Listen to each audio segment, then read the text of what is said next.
All right, here's the 5.4 overview. Now, this 5.4 is an earlier 5.4. This is a 99 model.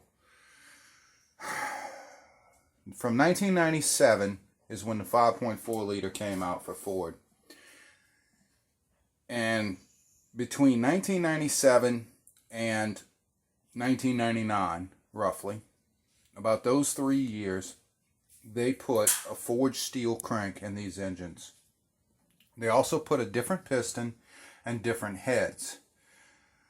These are called non-PI 2-valve heads. These non-PI 2-valve heads had, I guess, a deeper dish in the head, but a smaller dish in the piston, which gave them roughly 9-to-1 compression. Now, all the engines after 1999, all the way up to 2017, they made the 5.4 liter. They made it in 2-valve, mostly kept it in vans. I think the vans were the last, the E-Series was the last vehicle for Ford to put the 5.4 liter in all the way up in 2017. Now they made them in 2 valves, 3 valves, and even 4 valves. They put the 4 valves in high-performance Mustangs. They put them in different vehicles like Lincoln Navigators and things like that. They put the 5.4 liters in pickup trucks. That's what they're most known for. Probably your most known 5.4 liter is a 3-valve. It's probably in your F-150, F-250. Anyway, these early 2-valve 5.4 liters had, like I said, the non-PI heads. But generally, they all suffer from the same consequence. Now, what are the downfalls of the 5.4 liter? And again, this is just a quick overview.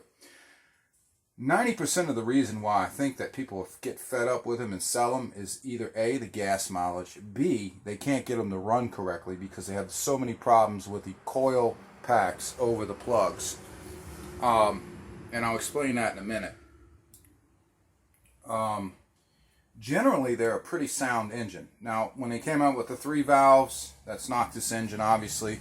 They had problems with the cam phasers up here clicking and making all kinds of racket and problems and not timing the vehicle correctly. So they had problems with that. But the earlier generations like this, I think they did a pretty good job on. They were pretty solid engines. The weaknesses are, like I said, coil pack issues, meaning water, moisture getting inside the boots and missing on coil packs, causing the engine to vibrate and shake. The other problems that they had with these engines were burning oil. Now, what were the reasons why they were burning oil the most? Well, besides the bad design on the PCB, whatever, the crankcase control valve that goes in here, sucking oil back into the intake from right here. And there's no screen mesh in there. There's just a plastic fiberglass tray. And the oil gets in there and sucks it through into the intake port. So you're actually not really burning oil through the rings, but you're burning oil at an idle from sucking it through there. The other thing is the seats. When you replace the valve seats, or I should say the valve stem seals, which are pretty cheap but a little difficult to replace, but you can replace them on the vehicle. If you replace those after about 40,000 miles, you'll notice oil consumption drops dramatically. Now you're burning a half a quart between oil changes, back the way it was when you bought it.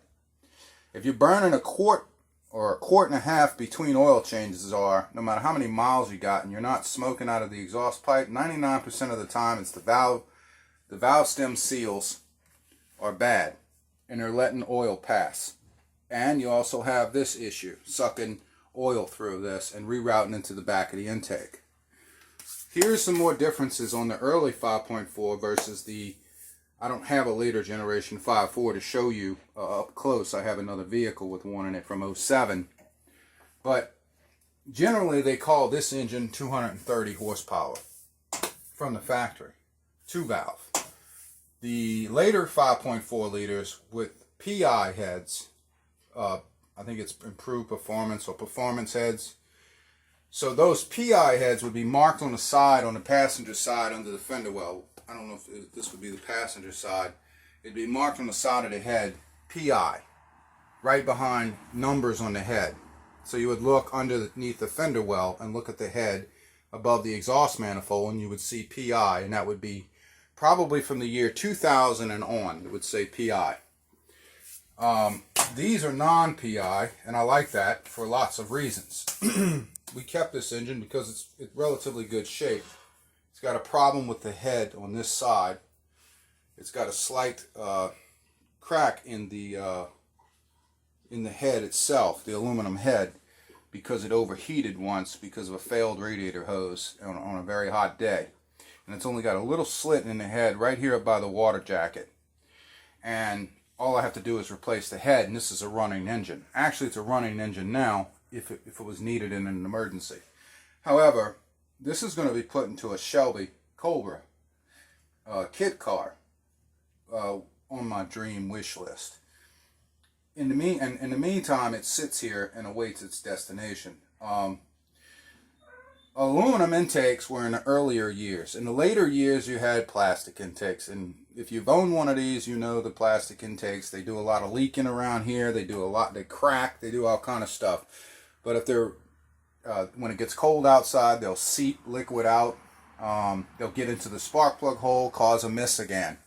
So a lot of the reason why you can pick up one of these cheap is because someone can't get it to run right. And 99% of the time, you can't get it to run right because you get a moisture that builds up inside of your coil pack holes. I mean, can you get in there good with the camera? Yeah? Okay, so you got that big long dip in there, deep down in there.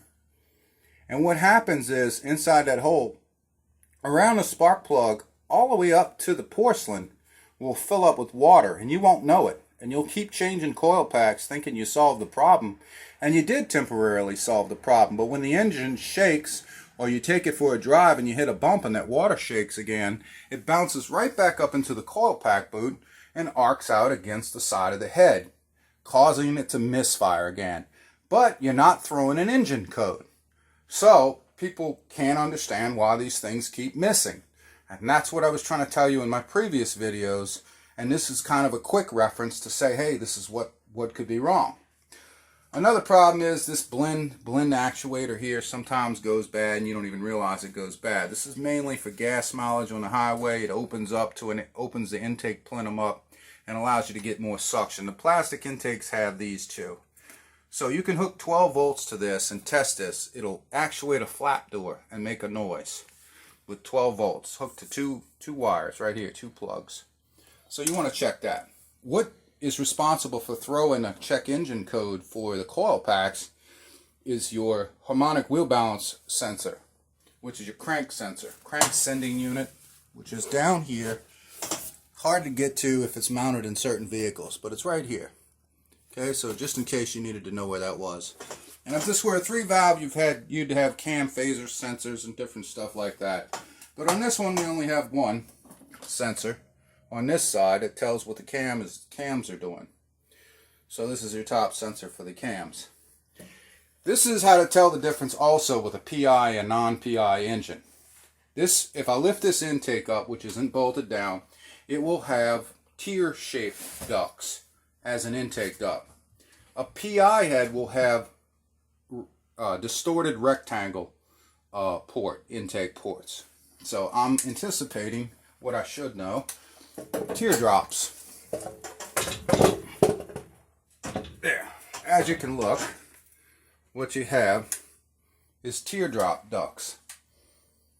Let me see if I can find my little crack that fiber lock that's in my previous video was filling. It's somewhere in here. Pretty close by. I thought I saw it one day when I was looking around. Shine this way? Yeah, it's probably covered up by dirt. Anyway, you can see how just a simple intake leak would allow water to pass this boot and get inside here and cause a misfire. And that's a lot of what the problem is with these engines. This right here is your knock sensor. People were wondering what that is right here. No, I'm sorry. This is your cylinder on your passenger side from the front of the vehicle. It'd be the driver's side from the sitting position. Passenger side from standing in front of the vehicle. Right underneath here would be your cylinder head temp sending unit. This is your temperature sending unit for your head. This down here, which goes to a wire, runs all the way to the back, and then comes back around the plug-in right here. This is considered your knock sensor. So very hard to get to, hidden underneath there. Right here feeds your water pump. So this would be considered your I guess your heater hose route. It would send water this way, go up to your heater hoses, and then come back around and do all that circulation. So you want to make sure you got a good seal right here, because this pipe is steel when it actually comes off. Some just have rubber hoses. This early model has steel because it accommodates an aluminum intake. So they anticipated this engine bay receiving a lot of heat because this came out of a 1999 Ford Econoline Super Duty E350. And so, pretty basic. Throttle body. Basic stuff. I mean, it's very bare basic. You know, on the back here is your idle air control valve. Dime a dozen. You can pick them up all day long anywhere. And that's generally all that there is to the 5.4 liter. I mean, it's just a replacement for the 351. The old 351 prior to 97. So Ford used the 351, and then they went to a 330, and that's what your 5.4 liter is, a 330. And this is kind of like your 4.6 liter on steroids. It makes a lot more torque than your 4.6, so it doesn't have to wind up before your horsepower is released. You get it off the line automatically. So a 5.4 liter like this has a lot of potential, especially if it's one of those 3 years that comes with a forged steel crank. And that's what's in this engine. And if anybody's ever been into racing, we always looked for those expensive forged steel cranks. Well, this one came from Ford factory with a forged steel crank, and so did the other ones for between 97 and 99. And I kind of hope this explains a little overview if you have purchased a 5.4 liter recently in any van, vehicle. Even a 4.6 liter is the same basic principle as far as problems go. 4.6 liters seem to have a lot more problems with the intake leaking around these gaskets, which are not on here, by the way. You didn't see any gaskets because I didn't pull any off.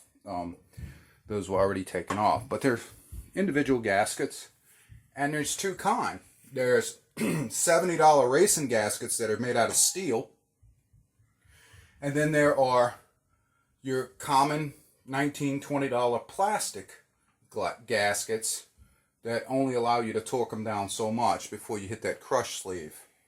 And then you have a rubber O-ring around each gasket, and it's already integrated. So those gaskets are pretty weak. They crack from the engine getting hot, cold, hot, cold, hot, cold, and you're going through the summer and the winter constantly. And that's the problems you acquire along the way with a 5.4 and a 4.6 liter. And even the V10. The V10 is this engine with 2 extra cylinders. That would be the V10. So drop 2 cylinders behind this and you got a V10. Same concept.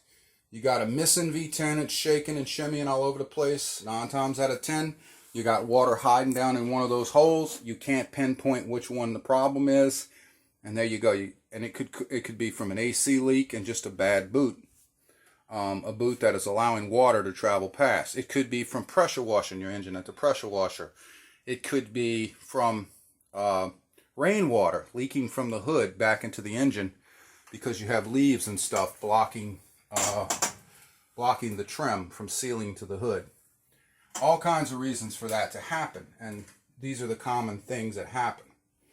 Water pump, easy as heck to change, right in the front. Alternator sits right up here. Most of them, they have some for the side for ambulance mounts and different ones. Easy as hell to change, easy as hell to change. Bolts underneath here, 2 bolts attached, so you got 3 bolts that hold the alternator on. They're basic. 15 years of owning these engines. I know them pretty much inside and out. And you get almost 300,000 miles or maybe more out of the early model 2-valve engines if they're not jacked up with PI heads with higher horsepower ratings. And we're only talking about 20-30 horsepower difference between 1997 and 2001, 2 valves. About 20 to 30 horsepower difference, and that's not that much to sacrifice the longevity of it. So if you find yourself a 1998 or a 1997 or a 1999 5.4 liter and it's got an aluminum intake, and you look in the junkyard or you're looking in the guy's, Craigslist ad or whatever, and you come across an aluminum intake top, you have a long life engine that can handle a lot of abuse, a lot more than you think. The drawback, that coil pack issue, the oil consumption through the ways that I told you about. Every 40,000 miles you need to go after them valve stem seals and replace them. You can do it with the heads on the truck and the engine in the truck if you can get to it. And you can get a spring compressor that you just ratchet back and forth and take it out and replace them. And then put them back together. And we've done that. But yeah, I mean, these are great engines if you're looking for longevity. The other drawback is gas mileage. Obviously, gas mileage is a drawback. If you're tugging a lot of weight, these things will drink fuel. You can get as little as 9 miles to the gallon with some of these. And you can also get them up to about 18, 19 miles to the gallon in a big passenger vehicle. I got about 18 miles to the gallon in my big passenger van that has PI heads. I think it has a little bit better gas mileage. And it all depends on your rear end setup, transmission setup, etc. So they love to put the 4R100, the E40D behind these in the early years, and then in a little bit later years the 4R100, and then they also do for the little bit lighter applications the same trannies they put behind the V8 Mustangs, which is the same transmissions they put behind the Crown Victorias, which is the E and W, the help me out with that. The 4R75? 4R70 and 4R75. 4R75 is a beefed up version of a 4R70. They make a 4R75W and a 4R75E. Pretty much the AOD. The AODs, but not an AOD. It's a beefed up version of the AOD. So what's the difference between the E and the W transmissions behind these engines? The E means electronic. Your throttle is electronic, no longer has a cable. It's ran by a electronic motor. So drive-by-wire. Drive-by-wire is what they call it via auto parts store, etc. I have one of those too. I personally prefer a cable because I don't really like the electronic, but I haven't had a problem with the drive-by-wire yet. When I do, I'll make a video on it. So the 75E means drive-by-wire. It means it's ready for electronic drive-by-wire commands to the solenoids and shit inside the transmission. And that's the difference. And the W is a manual, more of a manual transmission. And the difference between 70 and 75 is a few beefed up parts. So a beefed up reverse and things like that. A bigger sun shell or a stronger sun shell gear, as they would call it. And different things that you may see on my video, other videos where we learn how to rebuild an automatic transmission literally in front of you, because we do not censor or really edit our videos. What we see is what you see, and I guess that's what sets our channel apart. A lot of guys like to set up shop first and make sure they know how to do everything. No, we're pretty much winging it as we're making a video. Everything's a Johnny on the spot. Not really any time for any preps to cut out all the deleted scenes and crap. So you're seeing it live. Oh yeah, one more thing on the engine. That thing.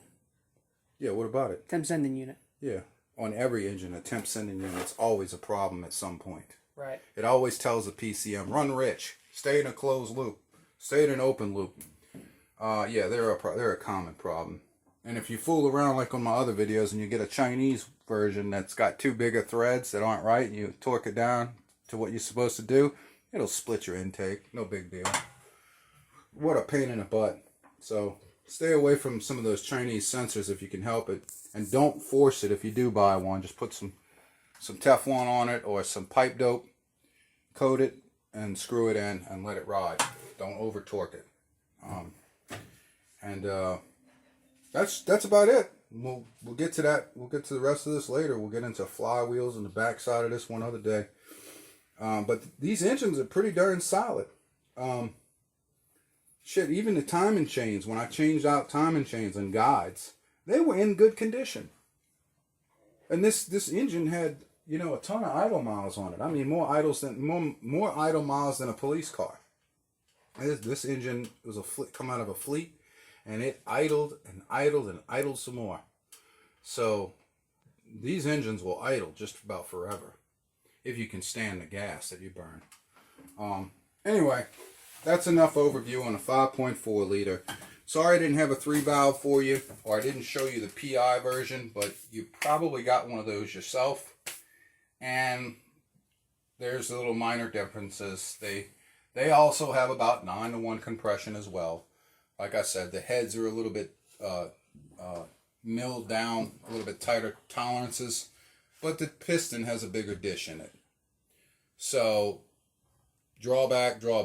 You know, I think they thought that if they put a bigger dish in the piston and then a tighter tolerance head, that they would get better fuel mileage and a little bit more horsepower. And I think Ford was kind of right, because they were getting a better burn rate on the fuel than having a more shallow dish like this engine has and a deeper chamber in the cylinder head.